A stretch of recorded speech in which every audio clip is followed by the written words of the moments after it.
So, talking about port wine, we have 3 different types you're working with. We got the white, we got the tawny, and we got the ruby. What are they, and how do they differ from each other? So basically, port wine is done the exact same way as we produce wine in general. So we have grapes. First of all, very important to produce port, the grapes must be indigenous, meaning they need to be from Portugal. Portuguese grape varieties is rule number 1. Then you pick up the grapes, and you have white grapes, and you have red grapes, just like in the wines. The main difference is the fermentation process.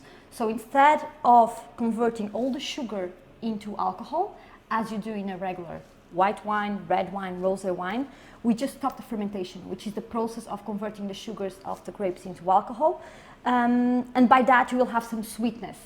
So the sweetness you will find on a bottle of port will be the natural sweetness of the grapes. We don't add any sugar, any other sweetener. It's pure sweetness of the grapes that hasn't been converted into alcohol. And with the white grapes, we produce this amazing white port, so Warre's white. With the red grapes, we produce ruby port. Okay?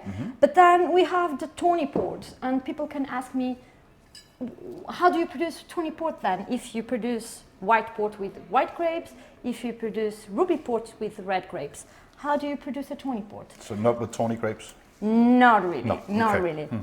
How we do this is just in terms of aging. The aging process is very different for a ruby and for a tawny. So a ruby is aged in huge barrels, 60, 70 or 80,000 liters. They are massive, they are big, big, big.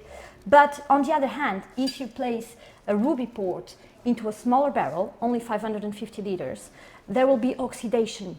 And with the oxidation, we will convert a ruby port, a red wine, a red port, into a tawny port. Okay, that's why it will have this amber color, this dried fruit aromas, orange zest, caramel, dry nuts, and so on. And the older a tawny port will be, more oxidation character it will have than, like this is a regular tawny port. So the more it will have, the more aging it will have in the barrel, the more oxidation aromas it will have.